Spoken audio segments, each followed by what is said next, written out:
Wednesday, February 12th, 2025, Monaco 64, home of alternative economics and contrarian views. Well, today we're going to look at the similarities, the worrying similarities, that is, between 2025 America and 1923 Weimar Germany, the Weimar Republic. And before I start, I'd like to thank all of you for the interest in the channel. Channel has grown by almost 30,000 subscribers in the last year, and I appreciate that, and I'm thankful for that. And it's one of the reasons why I'm talking about this subject again. Some of you have been with this channel for many years, and I've covered this many times, this topic of hyperinflation. And I even have a file, hyperinflation files, for those of you who are new to the channel. It's one of my playlists, and there's about 68 videos there right now. So this is not something that just popped up into my head. I've been warning about this for many years. And by hyperinflation, I don't mean to say that we're going to go into the quadrillions, let's say in terms of the price of gold versus the fiat dollar. It can mean as well that confidence, a lot of confidence is lost in the currency. We don't have to go to Weimar style levels, but all the symptoms of the Weimar Republic, political, social, economic, geopolitical, are there.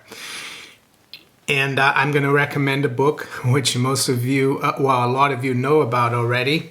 And I'm going to also recommend another book from the 1790 event in France during the French Revolution, in the aftermath or during the Revolution, when they had their same kind of currency collapse. So, to show you why things are worryingly similar, we're going to go first through the symptoms of a country, a society in the throes of a currency collapse. And then second, I'm going to show you a chart that basically shows the same thing, because charts are, especially charts, financial, stock market, currency charts, they're a reflection of human action, and they're also a reflection of nature, because we are part of nature, and our behavior repeats. And yeah, it's kind of random, but you can find patterns that repeat. So just before we move further, I'd like to give a shout out to my friend Andy Scheckman and his company, Mouse Franklin. They are one of my precious metals affiliate. They are in the United States, of course. And if you are concerned about your fiat dollar savings, maybe give them a call or email them and find out more how to invest in gold and silver, physical gold and silver. And for those of you who are familiar with gold and silver already, they have some really interesting specials going on right now. They've got pre-1933 $20 gold pieces, St. Gaudens, only $50 over melt. And they've got pre-1965 junk silver. So to find out more how to get in touch with them, just go to the description of this video. There's all the details there. And if you do get in touch with them, make sure you tell them I sent you there, Mario or Monaco 64. The symptoms are, in my opinion, are really important. And with that, I'm going to recommend a book here. It's called When Money Dies: The Nightmare of the Weimar Hyperinflation by Adam Ferguson. So I'll start with the first symptom. Well, the first symptom is that the nation or the country that we're talking about, in this case, Germany, in the post-World War I, early 1920s period, it was lumbered with massive debts from fighting World War I. It was lumbered, of course, with reparations that were imposed on it via the Treaty of Versailles. Yeah, debt is always a problem, right? And number two, their central bank, the Reichsbank at the time, it was different than today. Today it's called the Bundesbank. The Reichsbank was doing what the Fed has been doing, especially since 2008. They were printing money out of thin air to basically make sure that the banks stayed solvent and that the government could keep borrowing. So those are the first two symptoms there, financial. The third symptom is related to finance and markets. Towards the end of the Reichsmark, towards the culmination of the hyperinflation, and in the lead up to it, it didn't pay to do work, honest work, if you want to call it, like doing things, making things, working on a farm, or doing anything that required, how can I say, manual work or honest work, so to speak. So a lot of people resorted to speculation, trading. Yes, that has happened over and over through the centuries. And well, that's the third symptom. Let's go into more social. Let's go make it number 4. Well, society was in turmoil. Things were upside down. Money had no value, or was losing value very quickly. There's a story in here about how young women from respectable families did things they're not supposed to do to earn a living. And I don't have to tell you what that is. So that's, and there was a lot of other things that were going on socially on number 4, like the loss of morals, things that didn't make sense people were doing. So number 5, political chaos and division. Yes, the political chaos started in the aftermath of World War I, when Germany went from being an empire and having a Kaiser or an emperor to becoming a republic. And it was very unstable. A lot of the German states were trying to secede from the new republic. There were a lot of political intrigue, political assassinations. It was a very divided atmosphere or environment. You had the Red Scare. People were concerned about communism that had just sprung up in the Soviet Union or in Russia. And you had the right and all kinds of division. And then we're up to number 6, I think now. I could be wrong. What else is there? Well, geopolitical, of course. Germany didn't have, of course, good relations with other countries because of the war. So, and I've looked at these symptoms over the years, and a lot of them had not shown yet in the West. And the reason I started looking into it, of course, was because I thought the financial debt, economic symptoms were there already, all the debt, the money printing, but we were missing the social, political, and geopolitical. And I don't have to tell you what's going on in the world right now, especially vis-a-vis the US and even Western Europe, how divided countries are politically and how chaotic things are. And just look at the political assassination symptom. We've had that in the US, we've had that in Slovakia, and recently, and we've had elections canceled in Romania. And yes, a lot of people are happy with what the Trump administration is doing vis-a-vis all the corruption, but almost half of all Americans, the other side, they're angry, and that is something that's a bad brew that could explode politically, and that's why I think we are in the in the cusp of maybe not well, yeah, you have to say maybe in markets, but the probability is very high that we are at a juncture where we see massive inflation, and it might not necessarily mean the CPI going through the roof. It would just mean a massive debasement of the currency, which is in a way inflation, and it's going to be felt very severely by everyone.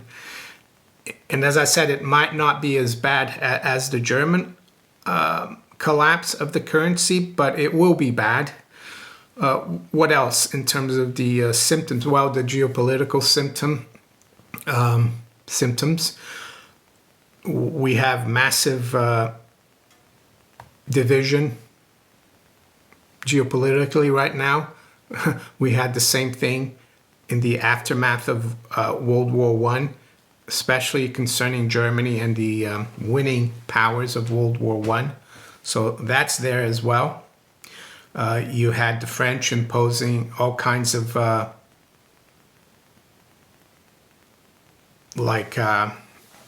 policies to get back to punish Germany. We're seeing the same thing happen now with tariffs all over the world, of course triggered by President Trump. And some of you might be thinking about what happened after 1923. Am I trying to say that that's going to happen to America? We're going to get a leader that leads America astray? No, I'm focusing here on the early post-World War I, early 20s period, not after. So yeah, if you go through this book, you're going to see a lot of similarities with what was going on in Germany back then. And Germany, of course, was considered an advanced, culturally advanced, industrially advanced, economically advanced society. Same thing goes for the United States and the West right now. And this, of course, will not just affect the US, in my opinion. It will affect the whole West and the whole world. So highly recommend the book. The other book I'm gonna recommend is Fiat Money, Inflation in France by Andrew Dixon White. And yeah, this is 1790s revolutionary France, and they had the same kind of experience, and their currency also collapsed. A new currency, they tried a fiat currency called the assignats, and the symptoms were again very similar. So now let's look at the visual similarity via the charts. And you've probably seen this chart before, this comparison, and it's getting more and more similar, which is worrying, of course, and that's why the title of this video is Worrying Similarities. Of course, there are ways to protect yourself, and I've spoken about this many times. One of them is through having some gold and silver. That's a financial protection. But there's a lot of other ways to survive through a hyperinflation. And I've spoken to people who have lived through a hyperinflation, like Starpath Academy in Romania. And he talks about the need to be in good stead with your community, your neighbors and friends. And actually, one of the reasons I am so interested in this topic is because I grew up in Brazil and we had hyperinflations there too. So, and I'm here and I'm fine. So it's not the end of the world. But let's look at these charts. And before we look at these charts, I just want to go through something called a fractal. Because these charts are fractals. So it says in mathematics, a fractal is a geometric shape containing detailed structure at arbitrarily small scales, usually having a fractal dimension strictly exceeding the topological dimension. Many fractals appear similar at various scales. Many fractals appear similar at various scales as illustrated in successive magnifications of the Mandelbrot set. So I'm not trying to get too complicated here. All I'm trying to say is that when you look at, if you go to the beach and you throw a pebble in the water and you see the waves, you create a few waves, it starts really small and then they get bigger, but they all look the same. So like the smaller waves are fractals of the bigger waves, but the pattern is the same. So you might ask, how can financial markets have fractals and repeat? Well, because financial charts are just a reflection of human psychology, and humans are part of nature, and human behavior repeats over time. So here we go. We've got the chart on the right. The smaller chart is the chart of the value of one gold mark in paper marks. And this is from 1918 to the end of 1923, the period we just covered. And I put the dates there from the other chart, 2011, 2020, 2024, just to show you how similar these charts are. Yes, during the German collapse here, and you might say, how can it be collapsing? The chart is going up. Well, that's how many paper marks you needed to buy just 1 ounce. It went through the roof, which means that the paper mark became almost worthless. So that's why the currency collapsed, but the value of gold in that currency went through the roof. It's a little bit counterintuitive, I know, but that is a collapse of a currency. It's reflected in higher gold prices. And yes, the fractal here is that the period in which the German currency collapse happened was shorter than the current one. But that's why I'm talking about fractals. And fractals can happen in different, let's say, sizes or dimensions, but the pattern is exactly the same. And this, to me, is why I think we could continue to see the collapse of the paper dollar versus gold. Yes, the dollar might stay strong versus the other paper currencies, because the other paper currencies might drop even quicker versus gold. And you might even hear the Secretary of the Treasury, Besant, say, we want a strong dollar. Yes, they might want a strong dollar, but against the euro or the pound or the yen, right? But against gold, I don't think there's much he can do about it. The dollar is going to continue to drop. And so let's look at the bigger chart, the USA value of 1 troy ounce of gold in paper dollars. So you can see the top in 2011 just above. Well, this is a monthly closing chart, but the high really was 1900. Here we've got a monthly close just above 1800. But I try to do the same kind of chart as the one from Germany. So that's very similar to where we topped, as you can see, in the beginning of 1920, and that's why I put the 2011 there. And then we had, in Germany, we had a period of, let's say, 1 to 2.5 years where the market consolidated. It didn't go anywhere. It went kind of sideways. And it's the same thing that happened from 2011 to 2020. And then from, let's say, beginning of 1922 to the middle of 1922, the market started to move slightly higher in Germany. And it's the same thing that happened from, let's say, 2021 to the beginning of 2024. But it still hadn't broken out. But then in the middle of 1922, in the summer of 22, gold really started taking off, as you can see here.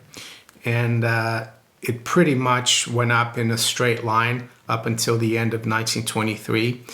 And the equivalent now is the beginning of last year when we broke through like 2000 or 2100. And it's very similar. It's just going up almost in a straight line. And don't forget, this is a monthly chart. Daily chart, of course, you can have big swings, or even weekly or monthly. And that's why the similarities, in my opinion, are worrying. So what about the time frame? Well, it's a fractal, right? These are fractals. So I think the German events happened 4.5 times faster than the current one that we're seeing for the dollar. So I would say that we've got another 4, maybe 5 years of this hyperinflationary or highly inflationary event, which means the bull market in gold is far from over. And I think you still got time to protect your savings, especially if you have them in fiat dollars or fiat pounds or any other fiat currency. So there you go. Of course, this is not financial advice. This is just what I think, and it's up to you to decide what to do. So with that, I'm going to wish you all a very good day. Take care. Bye.